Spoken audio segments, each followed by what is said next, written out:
Hola, muy buenos días a todos. Bienvenidos a esta modalidad de clases virtuales a distancia de la unidad académica número 3 de histología, embriología, biología celular y genética. En esta presentación vamos a desarrollar gametogénesis, que pertenece al teórico número 2 según el cronograma establecido por la cátedra. Quiero recordarles que esta presentación no reemplaza en absoluto la lectura de la bibliografía oficial. Los objetivos de la clase van a ser fijar un concepto y una definición del tema, poder establecer periodos en el desarrollo de la gametogénesis tanto femenina como masculina e identificar las principales diferencias entre ambas. Como una introducción, recordemos que la célula somática, ¿sí?, difiere de la célula sexual en la forma en que éstas se dividen. La célula somática lo hace por división a través de mitosis y la célula sexual a través de meiosis. Nosotros nos vamos a quedar en esta clase con las células sexuales, a las que vamos a llamar a partir de ahora células germinales. Podemos definir entonces a la gametogénesis como el proceso a través del cual se forman estas células germinales. Recordemos acá que todo proceso va a tener un inicio, entonces yo me tengo que preguntar cuándo es ese inicio, cómo se desarrolla ese proceso y en qué culmina. Para estos fines prácticos de poder desarrollar este tema, lo vamos a dividir en 4 fases. En la primera fase vamos a establecer el origen de las células germinales y cómo éstas migran para poder llegar a las futuras gónadas. La fase 2 consta de un aumento del número de las células germinales mediante mitosis. La fase 3 es una meiosis que realizan las células germinales y en la fase 4 vamos a establecer la maduración y la diferenciación celular. En la fase 1, las células germinales se van a originar a partir del epiblasto, ¿sí?, cuando el embrión todavía es un disco bilaminar en la segunda semana de desarrollo. Y durante la gastrulación, que es en la tercera semana de desarrollo, se van a desplazar hacia el saco vitelino, que en clases más adelante van a poder entender que el saco vitelino es un anexo extraembrionario, ¿sí?, y que a partir de la cuarta semana de desarrollo, estas células germinales primitivas o primordiales van a regresar al embrión migrando a través del intestino posterior, utilizando el mesenterio para ubicarse en los esbozos de las gónadas. Una vez que llegan a las gónadas, las células germinales pasan a llamarse ovogonias y espermatogonias. Una vez que llegan a las gónadas, las células germinales van a atravesar una fase de proliferación mitótica rápida. Esto lo hacen para aumentar el pool de células germinales primitivas que van a quedar en las gónadas. Ahora bien, acá tenemos que hacer un parate y establecer la diferencia entre la mitosis que realizan las ovogonias y la mitosis que realizan las espermatogonias. Las ovogonias van a realizar esta mitosis entre el segundo y el quinto mes de gestación. En cambio, las espermatogonias son células que van a mantener su capacidad mitótica durante toda la vida postnatal, generalmente durante toda la etapa reproductiva del varón. Vamos a ver más adelante que no todas las espermatogonias mantienen esta capacidad mitótica, sino que algunas se diferencian y tienen capacidad de entrar en meiosis. Repasando un poco de meiosis, podemos decir que este es el tipo de proliferación celular que van a realizar las gametas y que consta de 2 divisiones celulares consecutivas. La primera división va a ser reduccional, donde se va a producir intercambio de material genético a través del crossing over y se divide un cromosoma de cada par a cada una de las células hijas, es decir, Acá se produce división de cromosomas homólogos. En cambio, en una segunda división, que va a ser ecuacional, va a ser similar a la mitosis, en donde se dividen las cromátides hermanas, quedando así, a partir de una única célula diploide, 4 células haploides. Continuando con meiosis femenina, en este gráfico podemos ver en la primera célula una célula germinal primitiva de las que se originaban en el epiblasto, migraban, como lo vimos anteriormente, hasta la gónada femenina, estableciéndose como ovogonias. Estas ovogonias sufren el proceso de proliferación a través de mitosis para aumentar el pool celular y aproximadamente en el último trimestre del embarazo, estas ovogonias ingresan en meiosis 1, ¿sí?, como ovocitos primarios u ovocitos tipo 1. Tras el nacimiento, estos ovocitos tipo 1 van a sufrir su primer bloqueo, ¿sí?, que lo van a hacer en dictiotene o diplotene 1 de la meiosis 1. Esta latencia que ocurre a través del nacimiento, digamos, tras el nacimiento, perdón, va a tener una latencia hasta la pubertad. En la pubertad se van a reiniciar las meiosis tipo 1, van a terminar la meiosis 1 formando un ovocito secundario u ovocito tipo 2 con el primer cuerpo polar. Esta segunda meiosis va a sufrir otro bloqueo, que es en metafase 2 de la meiosis 2, y solamente se va a reanudar esta meiosis en el caso de que el ovocito sea fecundado, y en este caso vamos a tener un ovocito 2 con el segundo cuerpo polar.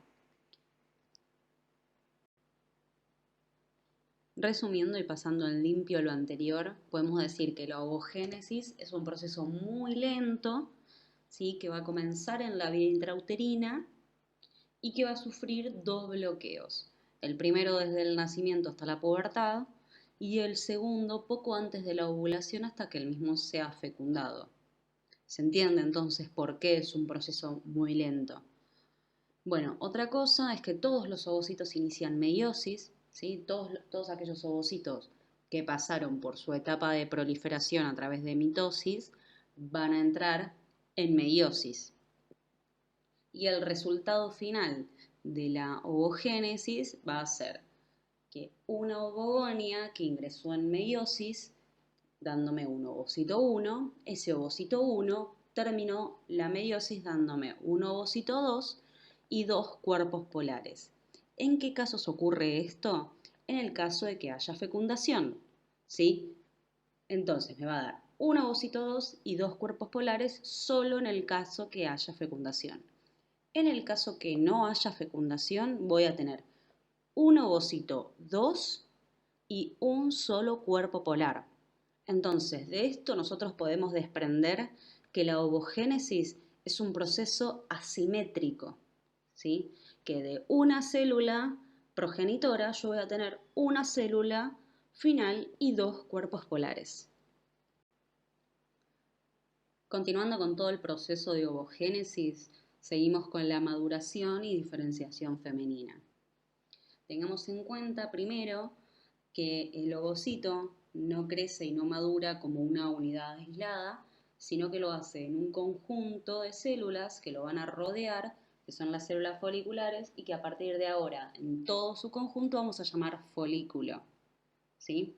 El embrión entonces, cuando forma las ovogonias, o sea, cuando las ovogonias llegan hacia la gónada, estas ovogonias están desnudas en un primer momento y cuando estas ingresan en meiosis 1 van a ser rodeadas por una capa, una monocapa de células planas foliculares, ¿sí? Y tras el nacimiento, estos ovocitos primarios, rodeados por esta monocapa plana de células, al que vamos a llamar folículo primordial, va a aumentar el tamaño de estas células planas y hacerse células cúbicas, y a partir del nacimiento entonces vamos a tener folículos primarios que se van a mantener como folículos primarios hasta después de la pubertad, en donde estas células cúbicas proliferaron, armaron varias capas alrededor del ovocito 1, ¿sí? Y pasa a llamarse folículo secundario. Esto que vemos en rojo acá es la zona pelúcida, ¿sí? Que vamos a ver su utilidad en una clase más adelante, en fecundación. Bueno, continuando con esto de los folículos, el folículo, como les dije, va proliferando sus células, se va formando una cavidad adentro, que es la cavidad folicular. Y bueno, a partir de esto, el folículo va madurando cuando se recluta para la ovulación, hasta llegar al estadio de folículo terciario o folículo de Graaff, que es este último grande que vemos acá. Les recomiendo integrar el proceso de ovogénesis con el proceso de ciclo sexual femenino y fecundación para poder ver cómo es la maduración folicular a lo largo de los estímulos que recibe en el ciclo sexual femenino y cómo los componentes del folículo y del ovocito, es decir, los que rodean al ovocito, interaccionan al momento de la fecundación. Retomando la meiosis masculina que hemos dejado colgada anteriormente, podemos ver en esta diapositiva que la primera célula es una célula germinal primitiva que se originaba en el epiblasto, migraba, como ya lo vimos anteriormente, hasta la gónada, hasta acá es igual en femenino y masculino, y una vez que se establece en la gónada, en este caso masculina, se forma la espermatogonia. Quiero remarcarles acá que van a leer en los libros que la espermatogonia puede ser de dos tipos, las espermatogonias tipo A y las espermatogonias tipo B. Lo importante de distinguir estos dos tipos de espermatogonias es que las espermatogonias tipo A son aquellas que realizan mitosis y las espermatogonias tipo B son aquellas que van a entrar en meiosis. Las espermatogonias tipo A, que tienen capacidad mitótica, lo van a hacer a lo largo de toda la vida del varón. Por el contrario, las espermatogonias tipo B son aquellas que van a ingresar en meiosis, ¿sí? En el proceso de espermatogénesis. Entonces, a partir de la espermatogonia tipo B, se va a formar el espermatocito 1, este va a ingresar en meiosis, ¿sí? Meiosis 1, formando dos espermatocitos tipo 2. Ingresa rápidamente en meiosis 2, aproximadamente al cabo de 8 horas de culminar la meiosis tipo 1, cada una de estas espermatocitos tipo 2 o espermatocitos secundarios va a formar 4 espermátidas. Hasta acá termina el proceso de espermatogénesis. Y a partir de la espermátida nosotros tenemos que formar un espermatozoide funcionalmente activo y estructuralmente maduro, ¿sí? Y ese proceso se conoce como espermiogénesis, ¿sí? Que a partir de una espermátide se va a formar un espermatozoide. Como se puede desprender de la diapositiva anterior, es un proceso mucho más rápido en comparación con la meiosis femenina, ¿sí? Ya que atraviesa las dos etapas de meiosis con rapidez, ¿sí? Comienza en la pubertad la meiosis masculina, ¿sí? Acuérdense que iba a estar detenida desde el nacimiento hasta la pubertad. Es decir, que a partir del nacimiento el hombre va a nacer con ovogonias tipo A y tipo B, y que a partir de la pubertad, las tipo B van a ingresar en meiosis 1 como espermatocitos tipo 1. Bueno, como dice acá, no todos los espermatocitos ingresan en meiosis, ¿sí? Sino que lo van haciendo de forma paulatina y que a partir de una espermatogonia que ingresa en meiosis 1 como un espermatocito tipo 1, se forman 4 espermátides, de lo que se puede comparar con meiosis femenina, ¿sí? Que formaba una sola célula funcional que iba a ser el ovocito 2. De acá se forman 4, entonces de esto se puede desprender que la espermatogénesis es un tipo de división celular simétrico. Como habíamos visto antes, a partir de la espermátida, nosotros teníamos que formar un espermatozoide. El proceso que atraviesa para formar a partir de una espermátida el espermatozoide se conoce como espermiogénesis, ¿sí? Que va a ser la diferenciación de la espermátida en espermatozoides. Como podemos ver en la célula número 1, que es una célula de una espermátida, vemos un núcleo mucho más grande que va sufriendo una reorganización y una condensación progresiva, este núcleo, y una reorganización de su citoplasma, y podemos ver que se forma en la región apical, ¿sí? Lo que se conoce como acrosoma, que va a tener enzimas importantes para la fecundación. En una región media se van a ubicar las mitocondrias, que contienen la energía necesaria para mover la parte posterior, que es el flagelo. Entonces podemos ver que queda formado por una cabeza, que contiene el acrosoma y el núcleo, una región intermedia que contiene las mitocondrias y una región posterior, ¿sí?, que va a contener el flagelo.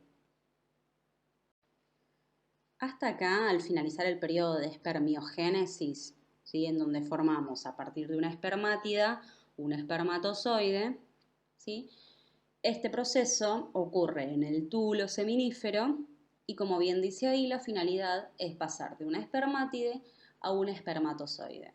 Este espermatozoide es estructuralmente maduro, pero no tiene la capacidad de poder fecundar. Entonces necesita pasar por otro proceso que es la espermiación, ¿sí? La espermiación va a ocurrir en el epidídimo y que sí tiene como finalidad obtener un espermatozoide con capacidad fecundante. Con todo lo visto anteriormente, van a armar un cuadro comparativo, ¿sí?, en donde puedan diferenciar los periodos de tiempo, es decir, de comienzo, periodos de latencia, forma de la meiosis, es decir, es simétrica, es asimétrica, que obtengo al finalizar la meiosis, ¿sí?, tanto de la masculina como de la femenina.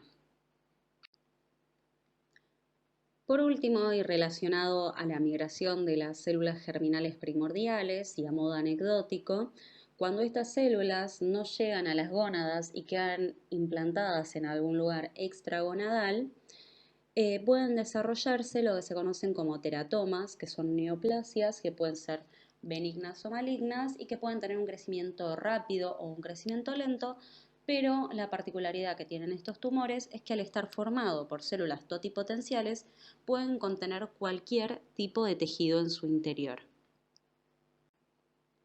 Y hasta acá finalizamos con la clase de gametogénesis. Muchísimas gracias a todos.